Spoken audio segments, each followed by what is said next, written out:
Selamat sore, salam sejahtera bagi kita semua. Horas. Marilah kita mengucapkan puji dan syukur kepada Tuhan Yang Maha Esa. Atas berkat dan rahmat-Nya, kita masih bisa melakukan pembelajaran jarak jauh menggunakan Google Classroom. Pertama, kami ucapkan terima kasih kepada Bapak Heriawan Huta Galung selaku dosen mata kuliah Psikologi Industri yang telah memberikan waktu dan kesempatan kepada kelompok kami. Perkenalkan, nama saya Melva Yunemeha selaku moderator dan rekan pembahasan materi kami lainnya akan memperkenalkan diri mereka masing-masing. Di sini, kami akan memaparkan hasil diskusi makalah kami yang berjudul Pengelolaan dan Pengembangan Karir. Jadi, untuk rekan-rekan sekalian, silakan simak video ini, baca pahami PPT dan makalah kami.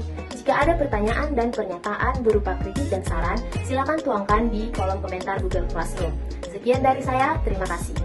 Baiklah, saya akan membaca hasil diskusi kami yang berjudul tentang pengelolaan dan pengembangan karir.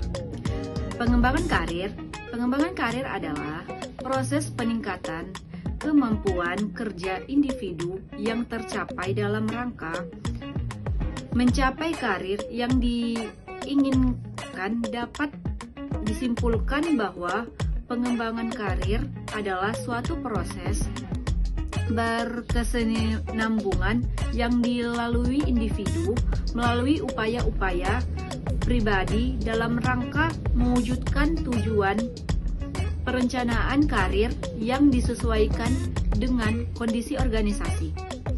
Untuk memahami pengembangan karir dalam suatu organisasi, dibutuhkan pengujian atas dua proses utama, yaitu pertama, karir planning, yang kedua, karir manajemen. A. Indikator pengembangan karir. Yang pertama, presentasi kerja. Yang kedua, pelatihan. Yang ketiga, latar belakang pendidikan. Yang keempat, kebijakan organisasi. Yang kelima, pengalaman kerja. Yang keenam, kesetiaan. B. Faktor-faktor yang mempengaruhi pengembangan karir.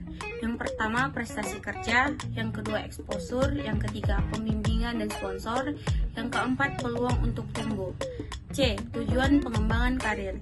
Yang pertama, membantu dalam pencapaian tujuan individu dan perusahaan. Yang kedua, menunjukkan hubungan kesejahteraan karyawan. Yang ketiga, membantu karyawan menyadari kemampuan potensi mereka.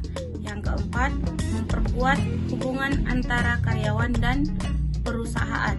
Yang kelima, membuktikan tanggung jawab sosial. Selanjutnya adalah kompetensi. Kompetensi adalah suatu gabungan antara pengetahuan, keterampilan, dan atribut kepribadian seorang sehingga meningkatkan kinerjanya dan memberikan kontribusi bagi keberhasilan organisasinya.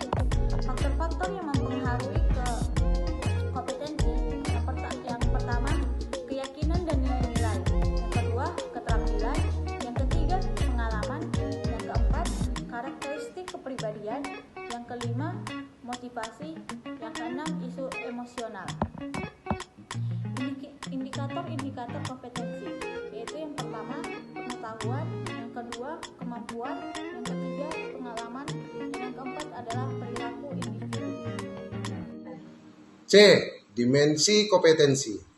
Kompetensi kerja para pegawai merupakan kemampuan kerja para pegawai yang dapat dilihat dari 1. Orientasi pencapaian prestasi, 2. Pemikiran analisis, 3. Kemampuan berhadapan dalam kondisi yang tidak pasti, 4. Pengambilan keputusan, 5. Kepemimpinan, 6. Kinerja jejaring, 7. Komunitas lisan atau memanfaatkan kompetensi. Kinerja karyawan. Keberhasilan suatu organisasi dipengaruhi oleh kinerja karyawan atau dapat disebut job performance. Untuk di setiap perusahaan berusaha meningkatkan kemampuan kinerja karyawan guna untuk tujuan organisasi yang telah ditetapkan. A. Faktor-faktor yang mempengaruhi kinerja. 1. Faktor kemampuan. 2. Faktor motivasi. 3. Sikap mental. B. Indikator kinerja karyawan dapat dilihat dari 1. Kualitas, 2. Kuantitas, 3. Ketepatan waktu, 5. Efektivitas, 6. Kerjasama, 7. Tingkat kehadiran.